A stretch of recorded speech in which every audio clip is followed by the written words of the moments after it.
আসসালামু আলাইকুম রহমতুল্লাহি ওবরকাতুহ। সম্মানিত দর্শক, বাংলাদেশের সাবেক পররাষ্ট্রমন্ত্রী ডক্টর মোমেন তার একটি সাক্ষাৎকার দেখলাম। বেশ হাসি খুশি, প্রাণোচ্ছল এবং অনেকটা আশাবাদী প্রকৃতির মানুষ তিনি। এবং যতদিন তিনি ক্ষমতায় ছিলেন ওরকম নেতিবাচক কোনো বিষয় তার সম্পর্কে শোনা যায়নি। ঘুষ, দুর্নীতি, মারামারি, কাটাকাটি, হানাহানি এ সকল বিষয়াদি তার ডিকশনারির মধ্যে নেই। সিলেটের মানুষ, জনাব আবুল মাল্লা আব্দুল মহিদ সাহেবের ছোট ভাই। প্রথম জীবনে তিনি শিক্ষকতা করেছেন ঢাকা বিশ্ববিদ্যালয়, পরে বিভিন্ন আন্তর্জাতিক সংস্থায় চাকরি করেছেন। আপাতমস্তক একজন নিরেট ভদ্রলোক মানুষ। তো যারা তাকে দেখেছেন দেখবেন যে তার মাথায় দীর্ঘদিন পর চুলা ছিল, এখন তিনি পুরো টাক মাথা করে ঘুরে বেড়ান, মুখে দাড়ি রেখেছেন। এবং তিনি যখন মন্ত্রী ছিলেন তখন যে তার চেহারা সুরত ছিল তার সাথে এখন তার চেহারা সুরত ভালো হয়েছে। বাংলাদেশে একসময় নামকরা সাংবাদিক সুলতানা রহমান, তার যে একটা পডকাস্ট রয়েছে সেখানে তিনি যে সাক্ষাৎকার দিয়েছেন, সেখানে তার বাংলাদেশে পালিয়ে থাকা, বাংলাদেশ থেকে যাওয়া, তারপরে নাপিত দিয়ে চুল কাটানো, দাড়ি রাখা, অসাধারণ চমৎকার করে তিনি সেই বিষয়গুলো বর্ণনা করেছেন। আমি সেই বিষয়গুলি নিয়ে কথা বলবো না। আমি যে বিষয়গুলি নিয়ে কথা বলবো সেটা হলো যে এই ভদ্রলোকের কথাবার্তার মধ্যে কোনো রকম মুনাফেকি নেই এবং এই কথাবার্তার মধ্যে রাজনীতির কোনো কৌশলতা নেই। একেবারে তার বক্তব্যের মাধ্যমে আপনি বুঝতে পারবেন যে এই মুহূর্তে আওয়ামী লীগ আসলে কেমন আছে, তাদের চিন্তা চেতনা কী। অন্যান্য যারা ধরেন জাহাঙ্গীর কবির নানক আছেন বা অন্যান্য যে সকল নেতৃবৃন্দ রয়েছেন, বাহাদুর নাসিম, তাদের অলমোস্ট সব কথাগুলোই পলিটিক্যাল, রাজনীতির মার্ক আছে। কিন্তু মোমেন সাহেবের কথা আগে যেভাবে সোজা সাপটা ছিল, এখন আরও সহজ সরল বা সোজা সাপটা হয়ে গেছে। তিনি নিজেই বলছিলেন যে তিনি সহজ সরল প্রকৃতির মানুষ। তিনি বাংলাদেশে অনেক দিন পালিয়েছিলেন এই কারণে যে তার একটা আত্মবিশ্বাস ছিল যে যেহেতু তিনি কোনো অন্যায় করেননি, কর্মজীবনে কাউকে মারেননি, কারো বিরুদ্ধে একটা মামলা করেননি, কাজেই তিনি কেন পালাবেন। কিন্তু পরবর্তী তিনি যখন দেখলেন যে তার বিশ্বাসের সঙ্গে আসলে মিলছে না, অনেক কিছুই বাংলাদেশে ঘটছে যেখানে নিরপরাধ লোকগুলো মামলা মোকদ্দমায় ফেঁসে যাচ্ছেন, তখন তার স্ত্রী মহোদয়া তাকে যে প্রেশার ক্রিয়েট করলেন, বুদ্ধি দিলেন এবং সেই বুদ্ধি অনুযায়ী তিনি একেবারে পালাতে পেরে ভীষণ রকম আনন্দিত।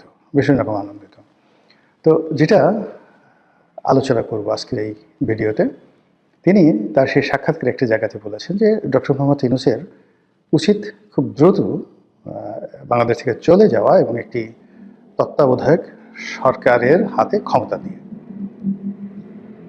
এই এলো একটা ঘটনা।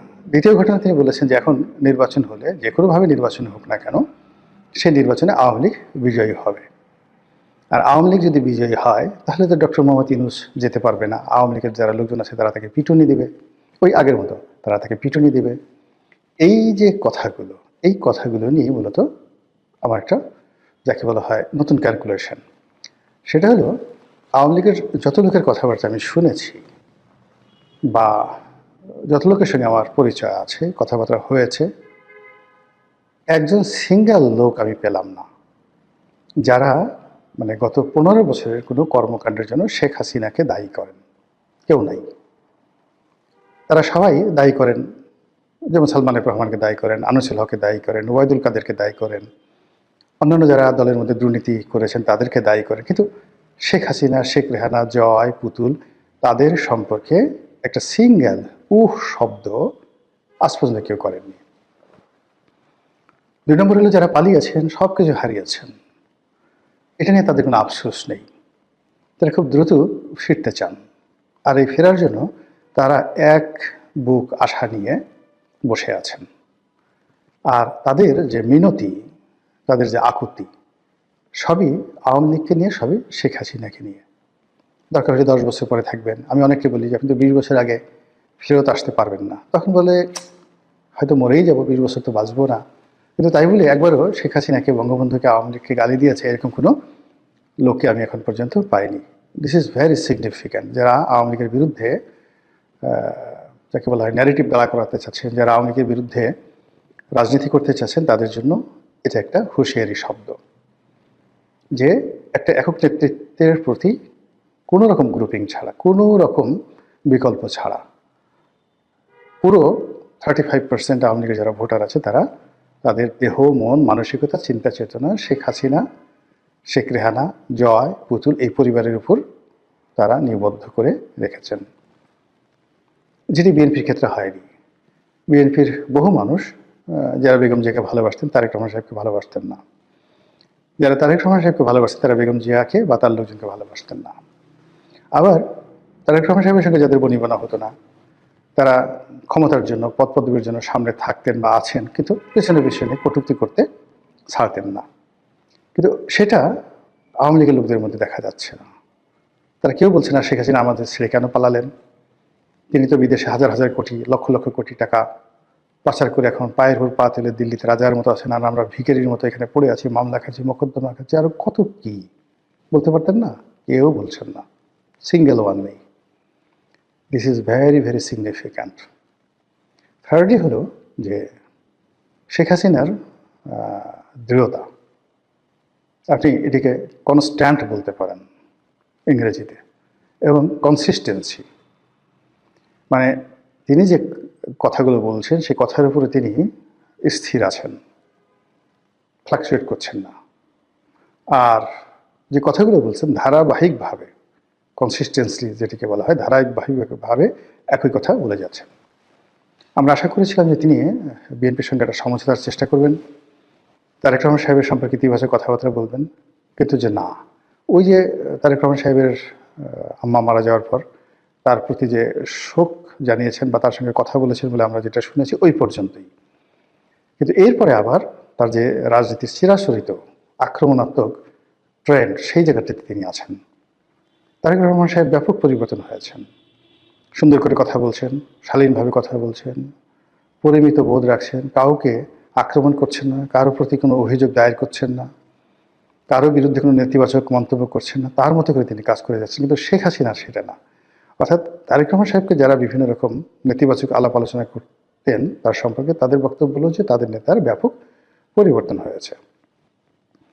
কিন্তু শেখ হাসিনার একেবারে ঘোরতর শত্রু যারা আছে তারাও বলতে পারবেন না যে শেখ হাসিনা তার অতীত যে কর্মকাণ্ড বা চরিত্র বা তার যে ভাবমূর্তি, অভিব্যক্তি, কোনো জায়গা থেকে এক সুতা, 1 সেন্টিমিটার বা 1 মিলিমিটার তিনি মানে নিজেকে পরিবর্তন করেছেন। তিনি আগের মতোই আছেন। কারণটা কি? কারণটা হলো যে তার কাছে এখনো মনে হচ্ছে যে শি ওয়াজ রাইট, তাকে অন্যায়ভাবে হটানো হয়েছে। দ্বিতীয়ত, তিনি যে রাইট বা তিনি সঠিক পথে ছিলেন, কারণ হলো যে তার সরকার টানা 15টি বছর এই দেশটা পরিচালনা করছে, আর এই সরকার এত সব বুদ্ধিজীবী নিয়ে, এত সব দেশি বিদেশি বান্ধব নিয়ে, আমেরিকার সমর্থন নিয়ে 17 মাসে 17 বালতি পানি খাওয়ার পরেও কোনো কিছুতেই তারা কুল কিনারা পাচ্ছেন না। তো সেক্ষেত্রে শেখ হাসিনা এই জিনিসগুলো দেখে মনে হচ্ছে যে তিনি হয়তো রাইট আছেন। এই যে আমি এখানে যে শব্দটি ব্যবহার করেছি, শেখ হাসিনার মোনাজাত, মোনাজাত মানে ডিজায়ার, তিনি কি প্রতিজ্ঞা করেন, তিনি কি ডিজায়ার করেন, কি আশাবাদ ব্যক্ত করেন, কি প্রার্থনা করেন। মোনাজাত যদি আমরা প্রার্থনা ধরি, দ্য প্রেয়ার, তো সেক্ষেত্রে আপনি দেখবেন যে শেখ হাসিনার বক্তব্য হলো তিনি বাংলাদেশে আসবেন, নেতাকর্মীদের বলেছেন সবগুলোর তালিকা করে রাখো, এবং তিনি সবগুলোর বিরুদ্ধে প্রতিশোধ নেবেন। তার দৃঢ়তা এমনই যে তিনি নেতাকর্মীদের বলার চেষ্টা করছেন যে আমি অতীতে যা কিছু বলেছি প্রত্যেকটা জিনিস করে ছেড়েছি, ইনশাল্লাহ আগামী তো এই জিনিসগুলো আমি করে ছাড়ব। এই কথাগুলো কিন্তু মানে রাজনীতির কথা নয়, বা এই কথাগুলো কথার কথা নয়, বা এই কথাগুলো তার নেতাকর্মীদেরকে উজ্জীবিত করার জন্য নয়। আমার কাছে যেটা মনে হচ্ছে যে শেখ হাসিনা এমনই, প্রথম থেকেই তিনি এইভাবেই আক্রমণাত্মক কথা বলছেন সব সময়। আমি অন্তত 81 সন থেকে তাকে যেভাবে দেখেছি, মানে যখন ঢাকা বিশ্ববিদ্যালয়ে মানে কি বলবো ছাত্রলীগ ছাত্রদল মারামারি হতো, এই বিষয়গুলো শেখ হাসিনা নিজের হাতে হ্যান্ডেল করতেন। কার আর্মস দরকার, কার অ্যামুনিশন দরকার, কার গুলি দরকার, কার বোমা দরকার, কে কটা মারবে, কে কোন জায়গায় কী করবে, এই পুরো জিনিসগুলো তিনি নিজের হাতে তদারক করতেন।